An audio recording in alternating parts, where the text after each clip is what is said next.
നമസ്കാരം. നമ്മളെല്ലാവരും പരാജയങ്ങളെ നേരിടാറുണ്ടല്ലേ?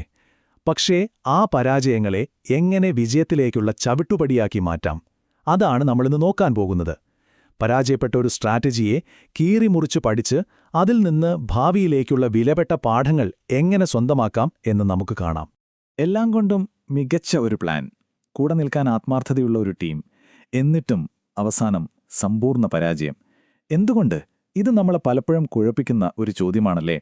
അപ്പോൾ ഈ എന്തുകൊണ്ട് എന്ന ചോദ്യത്തിന്റെ ഉത്തരം തേടിയുള്ള ഒരു യാത്രയാണ് നമ്മളിവിടെ തുടങ്ങുന്നത്. അപ്പോൾ ഒരു സ്ട്രാറ്റജി പരാജയപ്പെട്ടു, ഇനി എന്ത്? നമ്മൾ പലപ്പോഴും അവിടെ തളർന്നു പോകാറാണ് പതിവ്. പക്ഷേ സത്യത്തിൽ ഒരു പരാജയമെന്ന് പറയുന്നത് ഒരു അവസാനമല്ല, അതൊരു തുടക്കമാണ്. എന്തുപറ്റി എന്ന് ചോദിക്കുന്നതിന് പകരം ഇനി അടുത്തത് എന്ത് എന്ന് ചിന്തിക്കാനുള്ള ഒരു തുടക്കം. ഒന്ന് ചിന്തിച്ചു നോക്കൂ. പരാജയപ്പെട്ട ഓരോ പ്രോജക്റ്റും അതിനു പിന്നിൽ ഒരുപാട് തെളിവുകൾ ബാക്കിവെച്ചിട്ടാണ് പോകുന്നത്. നമ്മുടെ ജോലി എന്താണെന്നോ? ഒരു ഡിറ്റക്റ്റീവിനെ പോലെ ആ തെളിവുകളുടെ പാത പിന്തുടരുക എന്നത് തന്നെ. ഓക്കെ, അപ്പം നമ്മുടെ അന്വേഷണം തുടങ്ങാണ്.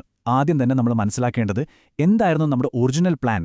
അതായത് ഈ സ്ട്രാറ്റജി കൊണ്ട് നമ്മൾ എന്താണ് നേടാൻ ഉദ്ദേശിച്ചത്, അതാണ് നമ്മുടെ ബ്ലൂ പ്രിന്റ്. ഏതൊരു ഡിറ്റക്റ്റീവ് കേസും തുടങ്ങുന്നത് എങ്ങനെയാ? ആദ്യം ഇരയെപ്പറ്റി പഠിക്കും, അല്ലേ? ഇവിടെ നമ്മുടെ ഇര എന്ന് പറയുന്നത് ആ പരാജയപ്പെട്ട സ്ട്രാറ്റജി തന്നെയാണ്. അപ്പോൾ എന്തായിരുന്നു അതിൻ്റെ യഥാർത്ഥ രൂപം, അതിൻ്റെ യഥാർത്ഥ ലക്ഷ്യം, അതിൻ്റെ പിന്നിൽ പ്രവർത്തിച്ചവർ?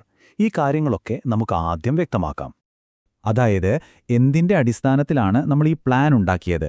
ഈ പ്ലാൻ വിജയിക്കുമെന്ന് ഉറപ്പിക്കാൻ നമ്മുടെ കയ്യിൽ എന്ത് ഡേറ്റയാണ് ഉണ്ടായിരുന്നത്? വിജയിച്ചാൽ എന്ത് നേട്ടമാണ് നമ്മൾ പ്രതീക്ഷിച്ചത്? പിന്നെ ഏറ്റവും പ്രധാനമായി ഈ പ്ലാനിന്റെ അടിത്തറ പാകിയ നമ്മുടെ വിശ്വാസങ്ങൾ അല്ലെങ്കിൽ അസംഷൻസ് എന്തൊക്കെയായിരുന്നു? ഇതെല്ലാം നമ്മളിവിടെ വിശദമായി പരിശോധിക്കും. ഇപ്പോൾ നോക്കൂ, ഇതായിരുന്നു നമ്മുടെ പേപ്പറിലെ പെർഫെക്റ്റ് പ്ലാൻ. ഘട്ടം ഘട്ടമായി ചെയ്യേണ്ട കാര്യങ്ങൾ, സമയക്രമം എല്ലാം കൃത്യം. പക്ഷേ പ്ലാനുകൾ എപ്പോഴും പേപ്പറിലല്ലല്ലോ ജീവിക്കുന്നേ. ഇനി നമുക്ക് യഥാർത്ഥത്തിൽ എന്ത് സംഭവിച്ചുവെന്ന് നോക്കാം. അപ്പോഴാണ് കഥ മാറുന്നത്. അതെ, നമ്മളിനി കടന്നു പോകുന്നത് ഏറ്റവും നിർണായകമായ ഘട്ടത്തിലേക്കാണ്. നമ്മുടെ പ്ലാനുകൾ യാഥാർത്ഥ്യവുമായി കൂട്ടിമുട്ടിയപ്പോൾ എന്ത് സംഭവിച്ചു? ഇവിടെയാണ് നമ്മുടെ കേസ് തെളിക്കാനുള്ള പ്രധാന തുമ്പുകൾ ഒന്നൊന്നായി പുറത്തുവരാൻ പോകുന്നത്. ഈയൊരു താരതമ്യം മാത്രം മതി നമുക്ക് കാര്യങ്ങൾ മനസ്സിലാക്കാൻ. ഇടതുവശത്ത് നോക്കൂ, നമ്മുടെ ഒറിജിനൽ പ്ലാൻ എത്ര ഭംഗിയായിട്ടാണ് ക്രമീകരിച്ചിരിക്കുന്നത്. ഇനി വലതുവശത്ത് യഥാർത്ഥത്തിൽ സംഭവിച്ചത്.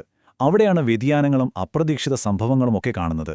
ഈ വ്യത്യാസം തന്നെയാണ് നമ്മുടെ അന്വേഷണത്തിന്റെ കേന്ദ്രബിന്ദു. അപ്പോൾ ആ വ്യതിയാനങ്ങൾ എന്തുണ്ടാക്കി? ഈ ചാർട്ടിലേക്ക് നോക്കൂ. വരുമാന വളർച്ച, പുതിയ കസ്റ്റമേഴ്സ്, മാർക്കറ്റ് ഷെയർ, എല്ലാത്തിലും നമ്മൾ ലക്ഷ്യം വച്ചതും യഥാർത്ഥത്തിൽ കിട്ടിയതും തമ്മിൽ വലിയൊരു വിടവുണ്ട്. ഈ ഗ്യാപ്പാണ് പരാജയത്തിന്റെ യഥാർത്ഥ അളവുകോൽ. വെറും നമ്പറുകൾ മാത്രം നോക്കിയാൽ പോരല്ലോ. ഫീൽഡിൽ നിന്ന് കിട്ടുന്ന വിവരങ്ങൾ, അതായത് സാക്ഷിമൊഴികൾ, ഇവിടെ വളരെ പ്രധാനമാണ്. സ്ഥാപനത്തിനുള്ളിൽ നമ്മൾ പ്രതീക്ഷിക്കാത്ത വെല്ലുവിളികൾ വന്നിരുന്നോ?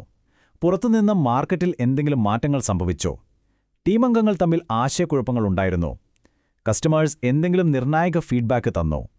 ഈ കാര്യങ്ങളെല്ലാം ഡേറ്റയ്ക്ക് ജീവൻ നൽകും. ശരി, ഇപ്പം നമ്മുടെ കയ്യിൽ കുറേ തെളിവുകളുണ്ട്. പ്ലാനും യാഥാർത്ഥ്യവും തമ്മിലുള്ള വ്യത്യാസം, നമ്പറുകളിലെ കുറവ്, ഫീൽഡിൽ നിന്നുള്ള വിവരങ്ങൾ, ഇതെല്ലാം വെച്ച് നമുക്ക് ആ വലിയ ചോദ്യത്തിലേക്ക് കടക്കാം. എന്തുകൊണ്ടാണിത് സംഭവിച്ചത്? ഇതിന്റെ മൂലകാരണം കണ്ടെത്താനുള്ള സമയമായി. ഒരു കാര്യം നമ്മൾ ഓർക്കണം, പരാജയങ്ങൾ ഒറ്റ രാത്രി കൊണ്ട് സംഭവിക്കുന്നതല്ല. അതിനു മുൻപ് ഒരുപാട് മുന്നറിയിപ്പുകൾ അല്ലെങ്കിൽ റെഡ് ഫ്ലാഗുകൾ വന്നിട്ടുണ്ടാകും. ഈ ടൈം ലൈൻ നോക്കൂ. ഓരോ ഘട്ടത്തിലും ചില സൂചനകൾ കിട്ടിയിരുന്നു, നമ്മളതിനോട് പ്രതികരിച്ചു, പക്ഷേ ഫലം മറ്റൊന്നായിരുന്നു. ഈ മുന്നറിയിപ്പുകൾ തുടക്കത്തിലെ തിരിച്ചറിയാൻ കഴിയാത്തതായിരുന്നു ഒരുപക്ഷെ പ്രധാന പിഴവ്. ഇനി നമ്മുടെ അന്വേഷണത്തിന്റെ ക്ലൈമാക്സ് ആണ്. നമ്മൾ സംശയിക്കുന്ന പ്രതികളെ വിചാരണ ചെയ്യാൻ പോവുകയാണ്. കാരണങ്ങൾ പലതരത്തിലാവാം, അല്ലേ? ചിലപ്പോൾ പ്രശ്നം നമ്മുടെ സ്ഥാപനത്തിനുള്ളിൽ തന്നെ ആവാം, അല്ലെങ്കിൽ പുറത്ത് മാർക്കറ്റിൽ സംഭവിച്ച മാറ്റങ്ങളാവാം. ചിലപ്പോൾ നമ്മുടെ പ്ലാനിന്റെ അടിസ്ഥാനത്തിൽ തന്നെ പിഴവുണ്ടാകാം. അതുമല്ലെങ്കിൽ പ്ലാൻ നടപ്പിലാക്കിയ രീതിയിലാവാം പ്രശ്നം. ഓരോന്നിനും എത്രത്തോളം സ്വാധീനമുണ്ടായിരുന്നുവെന്ന് നമുക്കിവിടെ വിലയിരുത്താം. അപ്പോൾ ഒരു കാര്യം വ്യക്തമാക്കട്ടെ, ഈ അന്വേഷണത്തിന്റെ ലക്ഷ്യം ആരെയും കുറ്റപ്പെടുത്താനോ പഴിചാരാനോ അല്ല, ഒരിക്കലുമല്ല.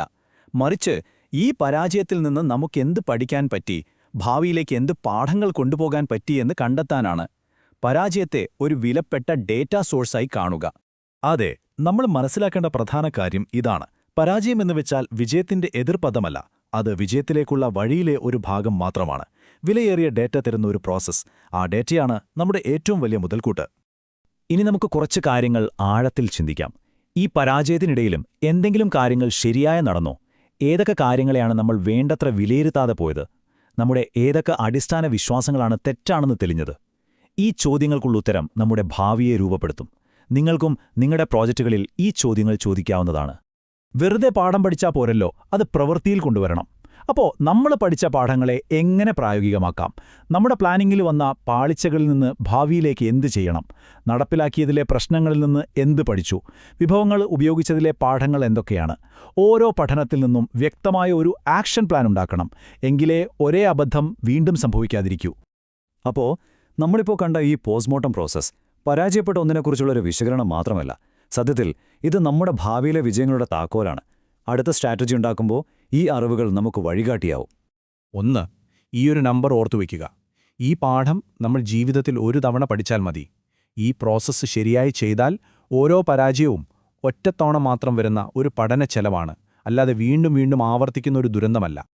അപ്പോൾ നമുക്ക് ഈ ഒരു വലിയ ചോദ്യം സ്വയം ചോദിച്ചുകൊണ്ട് അവസാനിപ്പിക്കാം. ഈ പരാജയപ്പെട്ട സ്ട്രാറ്റജി നമ്മുടെ കമ്പോളത്തെക്കുറിച്ചുള്ള ധാരണകൾ, നമ്മുടെ ടീമിന്റെ തയ്യാറെടുപ്പ്, നമ്മുടെ തീരുമാനങ്ങൾ എന്നിവയെക്കുറിച്ച് സത്യത്തിൽ എന്താണ് വെളിപ്പെടുത്തിയത്? ഈ ഉൾക്കാഴ്ചകൾ നമ്മുടെ അടുത്ത വലിയ ചുവടുവെപ്പിന് എങ്ങനെ മുതൽക്കൂട്ടാക്കാം? ഇതിനെക്കുറിച്ച് ചിന്തിക്കുക. നിങ്ങളുടെ അടുത്ത ശ്രമത്തിന് ഇത് കരുത്താകട്ടെ.